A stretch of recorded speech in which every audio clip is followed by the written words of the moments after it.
بسم اللہ الرحمن الرحیم۔ عزیز طلباء، آج ہمارا اردو بی کا لیکچر ہے اور یہ آپ کا اردو بی کا لیکچر نمبر 3 ہے بیٹا۔ اور اس کے اندر آپ بیٹا 3 چیزیں پڑھیں گے۔ ان 3 چیزوں میں سب سے پہلے جو آپ پڑھیں گے وہ پہلے ایک خط پڑھیں گے جس کا عنوان ہے والد کے نام اپنی پڑھائی کے بارے میں، اور یہ آپ کے بیٹا بک پر پیج نمبر 100 پر 100 پر بیٹا تحریر کیا ہوا ہے۔ اس کے بعد جو دوسری چیز ہم پڑھیں گے بیٹا وہ ہے محاورات، اور وہ آپ کے بک کے پیج نمبر 74 پر تحریر ہے۔ اور تیسری جو چیز پڑھیں گے بیٹا ہم اس لیکچر میں وہ ہے غلط جملوں کی درستی، اور یہ آپ کے بیٹا بک کے پیج نمبر 92 پر تحریر کیے گئے ہیں۔ یہ تینوں چیزیں بیٹا آپ نے یاد بھی کرنی ہے اور اپنی کاپیز پہ تحریر بھی کرنی ہے۔ بسم اللہ الرحمن الرحیم۔ عزیز طلباء، آج کے لیکچر میں جو چیزیں ہم سیکھیں گے اس میں سب سے پہلے تو ہم یہ خط کے بارے میں سیکھیں گے۔ آپ نے خط تحریر کرنا ہے والد صاحب کے نام خط اپنی پڑھائی کے بارے میں۔ ایک تو ہم یہ خط کے بارے میں سیکھیں گے، اور دوسرا جو ہم پڑھیں گے اس میں ہم محاورات تو ان کے معنی کے بارے میں پڑھیں گے، جملے بنائیں گے ان کے ساتھ، اور ساتھ ساتھ تیسری جو چیز ہم سیکھیں گے وہ غلط جملوں کو درست کرنے کے بارے میں سیکھیں گے۔ تو آئیے سب سے پہلے ہم خط سے شروع کرتے ہیں۔ تو یہ آپ کے سامنے بیٹا یہ خط لکھا گیا ہے، اس میں آپ دیکھیے والد صاحب کے نام خط ہے اپنی پڑھائی کے بارے میں۔ تو سب سے اوپر آپ دیکھ رہے ہیں کہ رائٹ سائڈ پر الحمد کالونی لاہور، یعنی کہ یہاں پہ جو خط تحریر کر رہا ہوتا ہے وہ اپنا ایڈریس لکھتا ہے۔ تو آپ اس کی جگہ پر یہ نہیں لکھیں گے، اس کی جگہ پر یا تو آپ کمرہ امتحان لکھیں، زیادہ مناسب یہ ہے کہ آپ امتحانی مرکز لکھیں، اور پیرنٹس کو بھی چاہیے کہ وہ اپنے بچوں کو ابھی سے اس بات کی عادت ڈالیں کہ وہ خط کے اوپر رائٹ سائڈ پر امتحانی مرکز لکھیں گے۔ اور آپ یہ بھی دیکھ رہے ہیں کہ یہ مارجن لائن کے بالکل ساتھ لکھیں گے، مارجن لائن سے بالکل بھی اسپیس نہیں ہونی چاہیے اس کے درمیان، تو بالکل مارجن لائن کے ساتھ آپ لکھیں گے امتحانی مرکز۔ اس کے نیچے بیٹا آپ ڈیٹ لکھیں گے، ڈیٹ انگلش میں بھی لکھ سکتے ہیں لیکن زیادہ بہتر یہ ہے کہ آپ اردو میں لکھیں تو زیادہ بہتر ہے، اور والدین کو بھی چاہیے کہ بچوں کو اردو میں ڈیٹ لکھنا، تاریخ لکھنا سکھائیں۔ تو یہاں پہ دیکھیے 26 مارچ 2015 لکھا ہوا ہے، اور نیچے میں نے اردو میں بھی لکھتی ہے، اگر آپ اردو میں بچے لکھ سکیں تو اردو میں لکھیں تو زیادہ بہتر ہے۔ بس اردو میں جب آپ لکھیں گے تو ایک چیز کا آپ نے خیال رکھنا ہے بیٹا، اور وہ یہ ہے کہ 26 کے بعد آپ ختمہ لگائیں گے، ان کے ڈیش لگائیں گے، اس کے بعد مہینے کا نام لکھیں گے مارچ، اور اس کے بعد 2015 لکھیں گے۔ 2015 میں ایک بات کا آپ خیال رکھیں گے بیٹا، اور وہ بات یہ کہ اردو میں 0 ڈاٹ سے ظاہر کرتے ہیں۔ آپ نے دیکھا ہوگا انگلش میں جب ہم 0 لکھتے ہیں تو گول دائرہ بناتے ہیں، جبکہ اردو میں گول دائرہ نہیں بناتے بلکہ اس کی جگہ ڈاٹ لکھا جاتا ہے، جیسے کہ یہاں پہ 2015 میں نے آپ دیکھ بھی رہے ہیں کہ 2 کے بعد میں نے ڈاٹ ڈالا ہوا ہے۔ اس کے نیچے بیٹا بالکل پیج کے درمیان میں آپ پیارے ابا جان لکھیں گے، یا کوئی بھی ان کے شایان شان لقب سے آپ انہیں مخاطب کریں گے، جیسے پیارے ابا جان کی جگہ آپ محترم والد گرامی بھی لکھ سکتے ہیں۔ اس کے بعد جب بھی ہم کسی کو مخاطب کرتے ہیں، کسی کو بلاتے ہیں یا کسی کی توجہ اپنی طرف مبذول کرواتے ہیں تو بیٹا اس کے بعد ہمیشہ ندائیہ ڈالا جاتا ہے۔ آپ یہ دیکھ رہے ہیں کہ یہاں پہ پیارے ابا جان کے بعد ایک علامت ڈلی ہوئی ہے، آپ اسے الٹا آئی بھی کہہ سکتے ہیں کہ 1 کے نیچے ڈاٹ ڈالا گیا ہے، اسے کہتے ہیں ندائیہ۔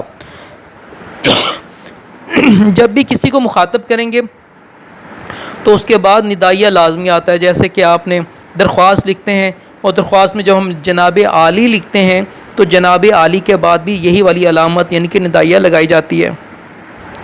تو یہ آپ نے پیج کے درمیان میں لکھنا ہے، پیارے ابا جان یا محترم والد گرامی لکھ دیں، اس کے بعد ندائیہ بھی لازمی لگائیں گے۔ اس کے ساتھ نیچے آپ دیکھیے اس کے بعد لکھیں گے السلام علیکم، اور یہ آپ دیکھ رہے ہیں کہ مارجن لائن کے بالکل ساتھ آئے گا بیٹا۔ اور ویری نیکسٹ لائن میں اس میں کچھ بچے غلطی کرتے ہیں، اور وہ غلطی یہ کرتے ہیں کہ ایک تو بیٹا السلام میں دیکھیں الف ہے، اور الف کے بعد لام ہے، اور لام کا ڈنڈا آپ دیکھ رہے ہیں کہ تھوڑا بڑا ڈنڈا ہے، تو اکثر بچے اس ڈنڈے کو بڑا نہیں کرتے، چھوٹا سا ہی ڈال دیتے ہیں، یہ غلط ہو جاتا ہے۔ تو یہ الف کے بعد لام ہے تو لام کا ڈنڈا آپ نے ایک بڑا ڈالنا ہے. ایک یہ بچے غلطی کرتے ہیں. اور دوسری غلطی اس میں عموماً جو کی جاتی ہے وہ یہ ہے کہ السلام علیکم کے درمیان اکثر بچے واؤ لکھ دیتے ہیں, میم کے بعد واؤ لکھ دیتے ہیں, جو کہ غلط ہے. تو آپ نے السلام علیکم میں میم کے بعد واؤ نہیں لکھنا, بلکہ میم کے اوپر پیش آتی ہے السلام علیکم, تو میم کے اوپر پیش ڈالیں گے آپ, اور اس کے بعد آپ ندائیہ کی علامت لگائیں گے آپ. جی بیٹا آگے دیکھیے, آگے ہم ایک خط کا مضمون تعریر کریں گے, یا خط لکھنے کا جو مقصد ہے, نفس مضمون بھی جسے کہا جاتا ہے, وہ تعریر کریں گے. تو یہاں آپ دیکھیے بیٹا, امید ہے آپ خیریت سے ہوں گے, یعنی کہ خط کے شروع میں سب سے پہلے اپنی خیریت بتائی جاتی ہے اور دوسروں کی خیریت نیک مطلوب چاہی جاتی ہے, کہ امید رکھی جاتی ہے کہ آپ بھی اللہ تعالیٰ کے کرم سے آپ بھی خیریت سے ہوں گے. آپ کو یہ سن کر بہت خوشی ہوگی کہ میں تیسری جماعت کے سالانہ امتحان میں بہت اچھے نمبر لے کر پاس ہو گیا ہوں. اب میں چوتھی جماعت میں داخل ہو چکا ہوں اور ہماری پڑھائی بھی شروع ہو گئی ہے. میں آپ کے کہنے کے مطابق خوب دل لگا کر پڑھ رہا ہوں. یہاں سے بیٹا میں آپ کے کہنے سے آپ ایک نیا پیراگراف بھی بنا سکتے ہیں, کہ آپ یہاں سے اس جملے کو توڑ لیں اور نیچے آپ نیکسٹ لائن سے جو ہے پیراگراف جیسے بناتے ہیں ویسے ایک نیا پیراگراف بنا لیں, تو خط میں زیادہ خوبصورتی پیدا ہو جائے گی. تو میں آپ کے کہنے کے مطابق خوب دل لگا کر پڑھ رہا ہوں. باجی بھی مجھے باقاعدگی, یہ بے کے بعد الف آئے گا, بے الف با قاف الف کا, اس کے بعد عین با قاعدگی سے پڑھاتی ہیں, اور جو بات مجھے سمجھ نہیں آ رہی ہوتی وہ بڑے اچھے طریقے سے مجھے سمجھا دیتی ہیں. اور اس کے بعد بیٹا نیکسٹ پیراگراف بنائیں گے. آپ دیکھ رہے ہیں کہ جب بھی بیٹا پیراگراف بنائیں گے تو وہ مارجن لائن سے ہٹ کے لکھتے ہیں. تو یہاں پہ جیسے کہ آپ دیکھ سکتے ہیں کہ گھر جو لفظ ہے نیکسٹ پیراگراف کا پہلا لفظ ہے بیٹا, وہ مارجن لائن سے ہٹ کر لکھا گیا, مارجن لائن کے ساتھ نہیں لکھا گیا. اس بات کا آپ نے خیال رکھنا ہے کہ جب بھی آپ نیا پیراگراف بنائیں گے تو مارجن لائن سے ہٹ کے شروع کریں گے. گھر میں سب خیریت سے ہے, گھر میں سب خیریت سے ہیں. امی, باجی اور عدیل بھی آپ کو سلام کہہ رہے ہیں. اس کے بعد بیٹا آپ لکھیں گے, رخصت چاہیں گے تو آپ سب سے اینڈ پہ لکھیں گے والسلام, اور واو کے بعد الف, اور الف کے بعد لام اور سین, لام الف لا اور میم. یہ لام کا ڈنڈا آپ نے بڑا ڈالنا ہے, اور واو کے بعد الف بھی لازم ڈالیں گے والسلام, اور اس کے بعد لکھیں گے بیٹا آپ کا پیارا بیٹا, اور اس کے بعد نیچے آپ اپنا نام تحریر کریں گے. تو خط لکھتے ہوئے آپ نے ان چند باتوں کا بہت زیادہ ان کو ذہن میں رکھنا ہے, ان کو ملوز خاطر رکھنا ہے, اور کوشش کرنی ہے کہ یہ چیزیں آپ کے ذہن میں نقش ہو جائیں, اچھی طرح ذہن نشین کر لیں, تاکہ خط لکھتے ہوئے کبھی بھی آپ کو غلطی نہ ہو. تو یہ خط آپ نے کاپی میں تحریر بھی کرنا ہے, یاد بھی کرنا ہے, بلکہ یاد کرنے کے بعد اسے 2-3 مرتبہ رف کاپی پہ لکھ بھی لیجئے گا.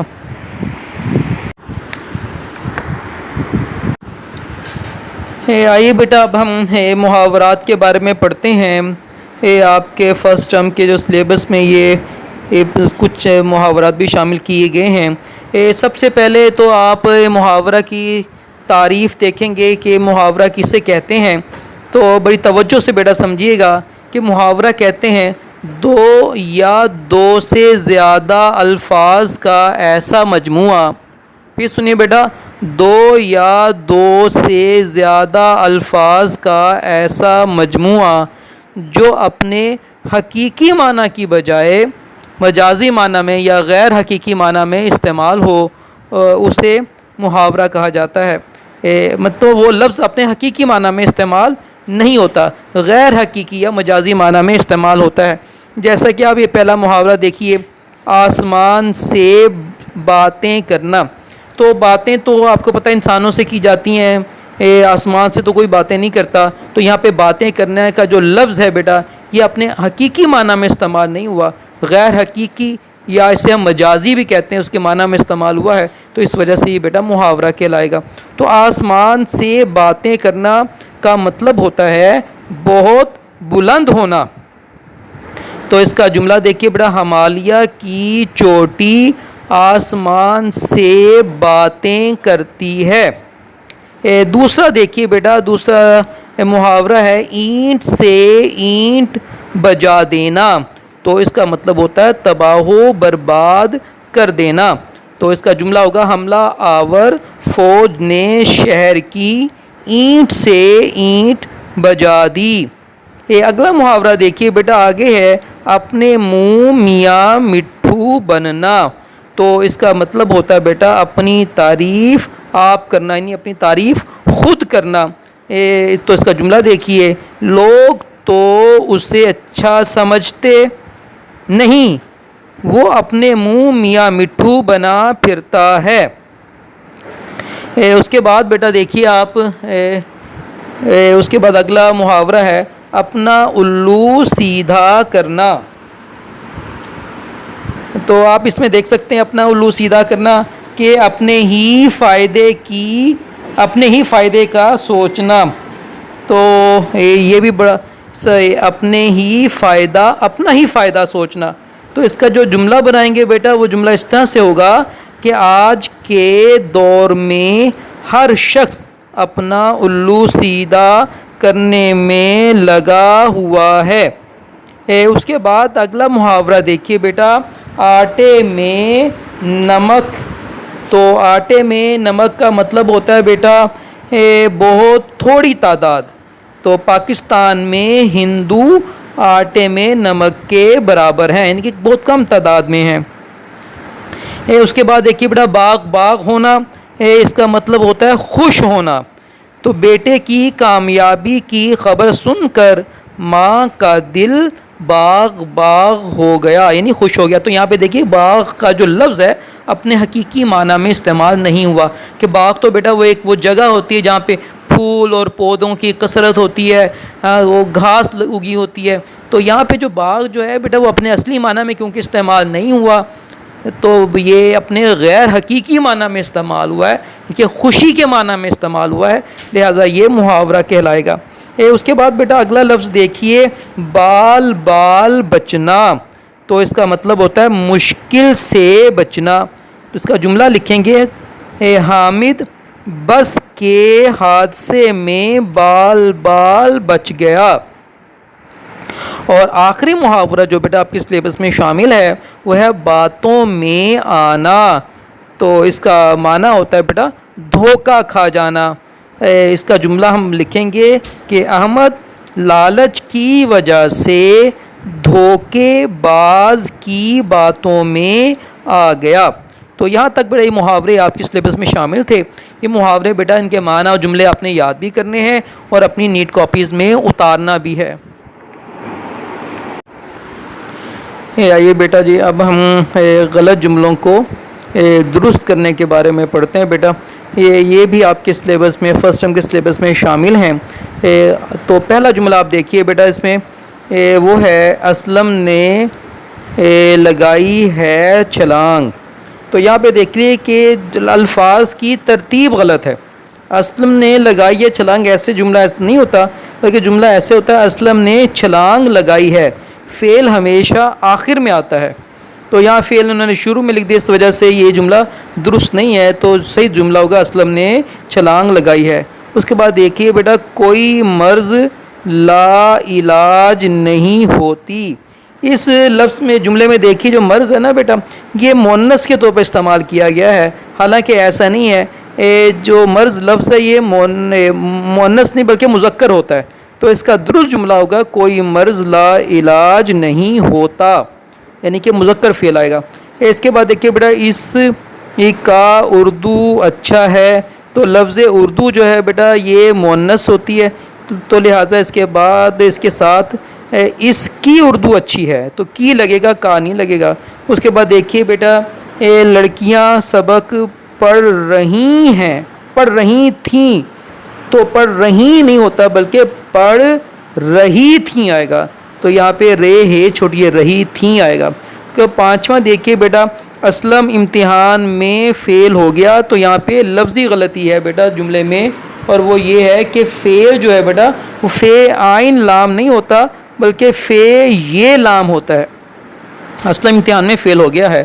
اس کے بعد چھٹا دیکھیے، یہ عورت بہت لڑاکی ہے۔ یہ عورت بہت لڑاکی ہے، تو لڑاکی جو ہے یہاں پہ عورت کے ساتھ مذکر آنا چاہیے، یہ مؤنث ہے بیٹا، تو یہ لکھیں گے ہم یہ عورت بہت لڑاکا ہے۔ اس کے بعد 7 دیکھیے بیٹا، اسلم نے لاہور جانا ہے تو نے کی جگہ پہ کو آئے گا. اسلم کو لاہور جانا ہے. اسلم کو لاہور جانا ہے. مفعول کے ساتھ اصل میں کو آتا ہے. یہاں پہ لاہور جو وہ مفعول ہے اس وجہ سے نے کی جگہ کو آئے گا بیٹا. اس کے بعد دیکھیے بیٹا یہ فی الحال کا جملہ، فی الحال کا جملہ ہے. تو یہاں پہ دیکھیے فعل یہاں پہ غلط لکھا ہوا ہے. یہاں پہ فعل فے عین اور لام والا فعل ہونا چاہیے اس کا، اور یہ فے یہ لام والا ہے، اس کا مطلب اور ہوتا ہے. تو یہاں پہ یہ والا لفظ نہیں آئے گا بلکہ فے عین اور لام والا آئے گا. اگلا جملہ دیکھیے بیٹا، یہ پہلی جماعت کا قاعدہ ہے. تو یہاں پہ لفظ قاعدہ غلط لکھا ہوا ہے بیٹا. قاعدہ میں قاعدہ الف سے نہیں ہوتا بلکہ عین سے ہوتا ہے. تو یہاں پہ عین لگے گا. یہ لفظ درست کریں گے تو یہ جملہ بھی درست ہو جائے گا. اس کے بعد 10واں جملہ دیکھیے بیٹا آپ، پہلے آپ کھانا کھا لو. تو آپ لکھیں گے پہلے آپ کھانا کھا لیں. ادب کے ساتھ بات کریں گے بیٹا. اس کے بعد دیکھیے کاش سلمہ اور نامیہ وہاں نہ جاتی. کاش سلمہ اور نامیہ وہاں نہ جاتی ہے. یہاں پہ کیونکہ فاعل زیادہ ہیں تو اس وجہ سلمہ اور نامیہ ہیں تو اس وجہ سے یہاں جاتی کی جگہ جاتی آئے گا، فعل جمع والا آئے گا. اس کے بعد دیکھیے بیٹا یہ میرے نانے کا مکان ہے. تو لفظ نانے نہیں ہوتا، لفظ نانا ہی ہوتا ہے. تو ہم لکھیں گے یہ میرے نانا کا مکان ہے. اس کے بعد دیکھیے بیٹا میں اپنے دادے کے گھر جا رہا ہوں. تو اس طرح دادے کی جگہ یہاں پہ بھی دادا آئے گا کہ میں اپنے دادا کے گھر جا رہا ہوں. اور آخری دیکھیے بیٹا حاجی آب زمزم کا پانی لاتے ہیں. اس جملے میں دو لفظ ہیں جو ایک ہی معنی میں استعمال ہوتے ہیں. آب کا مطلب بھی پانی ہوتا ہے اور پانی لفظ بذات خود پانی کے معنی میں استعمال ہوتا ہے. تو یہاں پہ دونوں آئے ہیں. تو یہ غلط ہے کہ ایک ہی جملے میں دو لفظ ایک ہی معنی کے لیے استعمال میں آئیں. تو آپ نے کوئی ایک لفظ لگانا ہے. یا تو آپ لگا لیں کہ حاجی آب زمزم لاتے ہیں، یا اس طرح بنا لیں، یا آپ اس طرح سے بنا لیں کہ حاجی زمزم کا پانی لاتے ہیں. آب اور پانی دونوں اکٹھے اس جملے میں اکٹھے نہیں آئیں گے. کوئی ایک لفظ لکھیں گے اور دوسرے کو آپ کاٹ دیں گے. اس طرح سے یہ جملہ درست ہو جائے گا. تو یہاں تک تھے بیٹا آپ کے یہ غلط جملوں کی درستی. تو یہ آپ نے کاپیز میں لکھنا بھی ہے، یاد بھی کرنا ہے اور اچھی طرح ذہن نشین بھی اسے رکھنا ہے.